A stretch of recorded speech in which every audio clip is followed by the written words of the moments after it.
अस्सलाम वालेकुम students. Welcome to Masroor mathematics और मैं आपका टीचर आमिर। और आज हम लोग जो टॉपिक करने जा रहे हैं वो है हमारे पास सॉल्यूशन ऑफ लीनियर इक्वेशंस। अभी तक हम लोगों ने जो क्वेश्चंस किए हैं वो थे हमारे पास हमें गिवन मैट्रिक्स दिए हुए होते थे, ठीक है। लाइक हमारे पास कोई एक ए मैट्रिक्स होता था, ठीक है। अंदर हमारे पास ए बी सी डी, ठीक है। कोई ना कोई हमारे पास जो है वो इक्वेशंस जो कोई भी हमारे हमें एलिमेंट्स जो है थे वो गिवन होते थे। अब बारी आती है मैट्रिसेस में कि हमारे पास कोई एक इक्वेशन दी होगी, उससे हमने एक मैट्रिक्स जो है वो जनरेट करना है। या कोई एक इक्वेशन दी होगी, कोई दो इक्वेशंस दी होंगी, उन दो इक्वेशंस को यूज़ करते हुए हम लोगों ने एक मैट्रिक्स जनरेट करके आगे फर्दर उसको सॉल्व करना है, ठीक है। तो टॉपिक को स्टार्ट करने से पहले अगर अभी तक आपने इस चैनल को सब्सक्राइब नहीं किया तो आपसे रिक्वेस्ट है कि इस चैनल को लाजमी सब्सक्राइब कीजिएगा, ठीक है। तो लीनियर इक्वेशन हमारे पास क्या होती है? लीनियर इक्वेशन हमारे पास A X plus B Y is equal to C, where A B C are real numbers, ठीक है। लीनियर इक्वेशन की फॉर्म जो है वो हमारे पास ये होती है। उसके बाद हमारे पास ए कोई भी रियल नंबर हो सकता है, बी हमारे पास रियल नंबर होता है, एंड सी भी हमारे पास लीनियर रियल नंबर होता है। क्योंकि अभी ये हायर लेवल नहीं है, इसलिए हम लोग ये यहाँ पे बात सिर्फ करेंगे रियल नंबर्स की, ठीक है। आगे फर्दर मैं इसकी डिटेल में नहीं जा रहा, मैं सिर्फ टॉपिक पे आता हूँ कि हमने जब हमारे पास एक सिस्टम दिया होगा लीनियर इक्वेशंस का, उसको सॉल्व करने का क्या वे है, कौन कौन से वे हैं, और हम लोग उसको किस तरह उसको हम लोग जो है सॉल्व कर सकते हैं। ओके, यहाँ पे हमारे पास दो लीनियर इक्वेशंस दी हुई हैं। A X plus B Y is equal to C, D X plus E Y is equal to N. तो इनिशियली हमारे पास जो है यहाँ पे दो मेथड हैं लीनियर इक्वेशंस को सॉल्व करने के लिए। एक है matrix inversion method, and second हमारे पास क्या आता है, क्रैमर्स रूल। तो पहले हम लोग इन मैट्रिक्स इन्वर्जन मेथड करेंगे। मैट्रिक्स इन्वर्जन मेथड का मैं आपको जस्ट ओवरव्यू दे देता हूँ। मैट्रिक्स इन्वर्जन मेथड में क्या होता है कि हम लोग जो नंबर्स जो होते हैं उनको सेपरेटली लिख लेते हैं। लाइक अभी मैं इसकी एग्जांपल दे रहा हूँ, ठीक है। लाइक हमारे पास ये इस तरह का एक मैट्रिक्स जो है वो जनरेट हो जाएगा, ठीक है। उसके साथ हम लोग मल्टीप्लाई कर देते हैं x और y, उसको इक्वल टू हम लोग रख लेते हैं जो हमारे पास उसका सॉल्यूशन होता है, ठीक है। ये हमारे पास इक्वेशन, ये इसका सॉल्यूशन, ठीक है। ये हमारे पास x और y हमारे पास यहाँ पे वेरिएबल्स हैं, और a b d और e हमारे पास कोई कांस्टेंट नंबर्स हैं, ठीक है। ये हमारे पास बेसिकली हम लोग मैट्रिक्स इन्वर्जन मेथड इस तरह कैलकुलेट करते हैं, ठीक है। कि हमारे पास एक, इसको हम लोग फिर नेम दे देते हैं, ये मैट्रिक्स ए है, इसको हम लोग कह देते हैं ये हमारे पास x है या y है, ठीक है। और इसको हम लोग कह देते हैं ये हमारे पास क्या है, मैट्रिक्स b। तो इसकी जो फॉर्म बनती है वो हमारे पास क्या फॉर्म बनती है, इसकी फॉर्म हमारे पास ये बनती है A X is equal to B.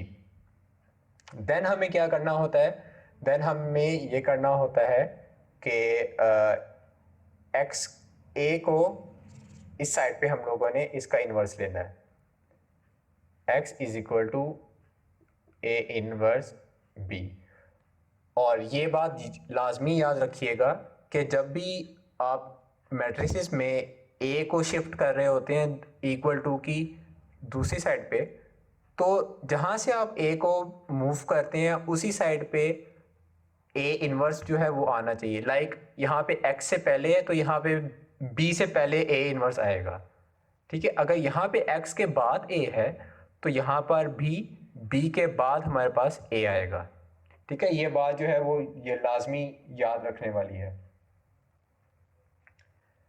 Then आपको पता चल गया होगा मैट्रिक्स इन्वर्जन मेथड क्या है, कि हमने यहाँ पे ए इनवर्स सबसे पहले कैलकुलेट करना है। ए इनवर्स कैलकुलेट करने का हमारे पास फॉर्मूला क्या है, adjoint of A over A modulus.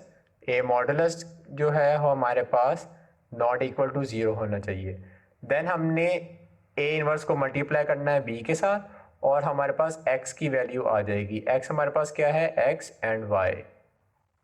ठीक है, इसकी कोई भी वैल्यूज जो है वो यहाँ पे आ जाएंगी। तो ये बेसिकली हमारे पास क्या था, मैट्रिक्स इन्वर्जन मेथड था। ठीक है, तो ये हमारे पास इसका छोटा सा एक प्रोसीजर है या इसका मेथड है कि हम लोगों ने इसको किस तरह सॉल्व करना है। तो चलिए कोई एक इक्वेशन को जनरेट करने के बाद हम लोग इसको देखते हैं कि हम लोग इसको किस तरह हम लोग इसको सॉल्व कर सकते हैं। तो यहाँ पे मैंने एक सिस्टम लिखा है लीनियर इक्वेशंस का। 2x plus 3y is equal to 4 and 3x plus 4y is equal to 6। तो फर्स्ट हम लोग इसको करने लगे मैट्रिक्स इन्वर्जन मेथड से। तो हम लोग इसकी मैट्रिक्स नोटेशन लिख लेते हैं। तो मैट्रिक्स नोटेशन इसकी क्या होगी, 2 3 3 एंड 4। ठीक है, x हमारे पास क्या होगा, x and y। And matrix B हमारे पास क्या होगा, 4 एंड 6। ठीक है, तो बेसिक फॉर्मूला हमारे पास क्या था, A X is equal to B. Then हमारे पास जो फाइनल फॉर्म होगी इसकी वो ये होगी ए इनवर्स ऑफ बी। तो यहाँ पे सबसे पहले हमने क्या करना है, यहाँ पे ए इनवर्स कैलकुलेट करना है। तो उसके लिए पहले हमें क्या चाहिए, ए का मॉडुलस चाहिए। तो मैं डायरेक्टली इसका मॉडुलस कैलकुलेट कर रहा हूँ। 4 टाइम्स 2 8 माइनस 3 इंटू 3 टाइम्स 3 9। तो इसका मॉडुलस आया -1 which is not equal to 0। तो ये हमारे पास एक नॉन सिंगुलर मैट्रिक्स है। ठीक है, तो आगे नेक्स्ट हमने क्या करना है, इसका इन्वर्स कैलकुलेट करना है। इन्वर्स कैलकुलेट करने के लिए हमारे पास क्या था, -1। क्योंकि ये डिनोमिनेटर में लिखना है तो डिनोमिनेटर में 1 लिखने की कोई ज़रूरत भी नहीं है। हमने जस्ट -1 को अंदर जो हमारे पास एडजॉइंट ऑफ ए मैट्रिक्स होगा उसके साथ मल्टीप्लाई कर देना है। तो एडजॉइंट ऑफ ए हमने कैलकुलेट कर लिया, प्लेसेस चेंज कर दी एंड साइन चेंज कर दिए। तो एट दी एंड हमारे पास ए इनवर्स हमारे पास क्या आया, -4 3 3 एंड -2। ठीक है, तो ये हमारे पास सिंपली एक ए मैट्रिक्स आ गया। नेक्स्ट हमने क्या करना है, नेक्स्ट हमने इसको मल्टीप्लाई करना है मैट्रिक्स बी के साथ। तो ए इनवर्स बी क्या होगा, -4 टाइम्स 4 -16 प्लस 3 टाइम्स 6 18। देन हमारे पास 3 टाइम्स 4 12 माइनस 2 टाइम्स 6 12। तो हमारे पास आंसर क्या आया, 2 and 0 which is basically x।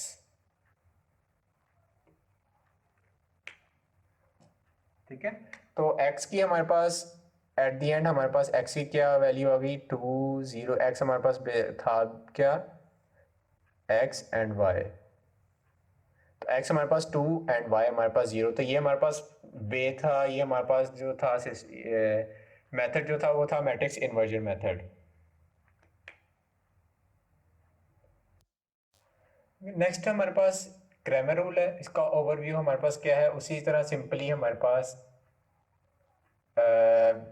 Linear equations होंगी। A X plus B Y is equal to C, D X plus E Y is equal to N. ठीक है, उसी तरह हमारे पास ये ए मैट्रिक्स हमारे पास होगा ए बी डी ई।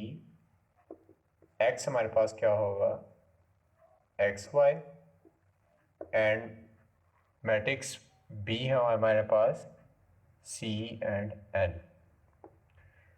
तो इसमें जो है वो ये है कि A X and A Y. A X से क्या मुराद है? ए एक्स से मुराद ये है कि हमने मैट्रिक्स ए में ए में बी मैट्रिक्स को इंसर्ट करके लाइक ए और डी की जगह पे सी एन आ जाएगा और ये as it is. A Y में क्या होगा? ए वाई में भी उसी तरह बी ई की जगह पे सी एन रिप्लेस कर देंगे हम, A D C and N.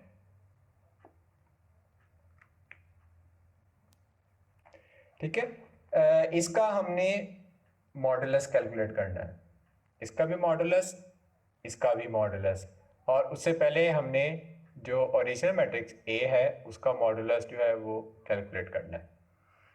ठीक है, देन हमारे पास क्या आएगा? x इक्वल टू एक्स की वैल्यू कैलकुलेट करने के लिए ए एक्स का मॉडुलस ओवर ए मॉडुलस।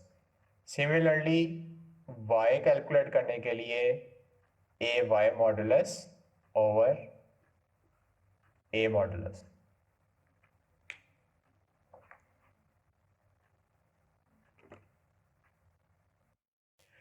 तो ये हमारे पास सिंपली जो है वो एक्स और वाई कैलकुलेट करने का हमारे पास जो सेकंड मेथड है जिसका नाम हमारे पास क्रैमर्स रूल है, तो ये मैंने आपको इसका ओवरव्यू दिया है। अब हम लोग उसी तरह जिस तरह हमने प्रीवियस मेथड में हमने वैल्यूज लिख कर हमने वैल्यू एक लीनियर इक्वेशन, दो लीनियर इक्वेशंस को यूज़ करते हुए हमने क्वेश्चन सॉल्व किया था, तो अब हम इसी तरह क्रैमर रूल्स को भी देखते हैं कि वो हमने कि हम उसको किस तरह जो है सॉल्व कर सकते हैं। यहाँ पे मैंने सिस्टम लिखा है इक्वेशंस का, लीनियर इक्वेशंस का 2x plus Y is equal to 2, then 3x plus 2y is equal to 3। तो मैट्रिक्स ए मैंने जनरेट किया है 2 1 3 2। ठीक है, उसके बाद हमारे पास x मैट्रिक्स क्या आएगा? x and y। ठीक है, इसके लिखने की वैसे ज़रूरत तो नहीं है लेकिन मैंने फिर भी आपकी कन्वीनियंस के लिए लिख दिया। तो ये हमारे पास क्या है? ये मैट्रिक्स हमारे पास क्या है? ये मैट्रिक्स बी है विच इज़ 2 3। अब हमने क्या किया है? ए एक्स, अब आप पूछेंगे कि ये ए एक्स है मैंने किस तरह लिया है? ए एक्स से मुराद ये है कि हमने चेंज लाना है एक्स की वैल्यूज़ में। एक्स की वैल्यूज़ में चेंज लाने से क्या मुराद है कि बी मैट्रिक्स को हमने एक्स की वैल्यूज़ के साथ इंटरचेंज कर देना है। लाइक यहाँ पे मेरे पास मैट्रिक्स ए था, ठीक है, 2 3। ठीक है, तो मैंने इसको, ये जो 2 3 है, ये वाला 2 3, इसको मैंने रिप्लेस कर दिया है मैट्रिक्स बी के साथ, क्योंकि ये भी चले यहाँ पे मैं इसको कर देता हूँ, यहाँ पे चेंज कर देते हैं वैल्यू ताकि डिफरेंस लगे आपको। ठीक है, तो यहाँ पे क्या आना चाहिए? 4 3। तो यहाँ पे भी हमारे पास क्या आएगा फिर? 4। ठीक है, तो ये आपकी कन्वीनियंस के लिए मैंने एक मैट्रिक्स चेंज कर दिया, एक एलिमेंट को मैंने चेंज कर दिया ताकि आपको समझ आ जाए। तो ये मेरे पास जो ओरिजिनल मैट्रिक्स था वो ये था। ठीक है, ओरिजिनल मैट्रिक्स में एक्स की जो टर्म थी, एक्स की टर्म में मैंने रिप्लेस कर दिया मैट्रिक्स बी विच इज़ 4 3। तो ये ए एक्स आ गया हमारे पास। ठीक है, और यहाँ पे मैंने मैट्रिक्स बी लिखा हुआ है जो कि बी नहीं है, ए वाई है ये। ठीक है, ए वाई, और ए वाई है, और फिर यहाँ पर भी चेंज होगा ए वाई। ए वाई से क्या मुराद है? ए वाई से मुराद ये है कि जो वाई की जो टर्म्स हैं, जो वाई की जो एलिमेंट्स हैं वो रिप्लेस होंगे मैट्रिक्स बी के साथ। देखिए यहाँ पे मैट्रिक्स बी की वैल्यूज़ मैंने रिप्लेस कर दी हैं वाई के साथ, वाई के एलिमेंट्स के साथ। 4 3 यहाँ पे बेसिकली 1 2 था, 1 2 को मैंने चेंज किया मैट्रिक्स बी के साथ which is 4 3, and then A Y मेरे पास क्या आया? 4 3।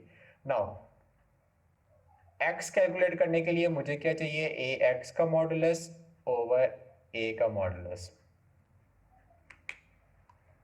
और y को कैलकुलेट करने के लिए ए वाई का मॉडुलस ओवर ए मॉडुलस।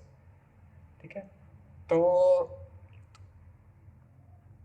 ए मॉडुलस मेरे पास क्या आएगा? ए मॉडुलस आएगा 2 times 2 4 minus 1 times 3 3 which is 1 and not equal to 0।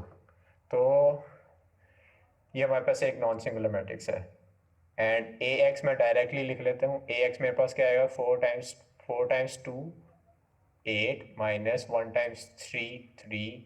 A modulus मेरे पास 1 है, ठीक है। ये आ गया मेरे पास 5/1 which is 5। Similarly a y का मॉडुलस कैलकुलेट करना है। 3 times 2 6 minus 4 times 3 12/1 equals to -6/1 equals to -6। तो this is x and this is y। तो ये था हमारा क्रैमर्स रूल। अगर आपको वीडियो अच्छी लगी है तो इस वीडियो को ज़रूर लाइक करें और सब्सक्राइब करना मत भूलिएगा। शुक्रिया।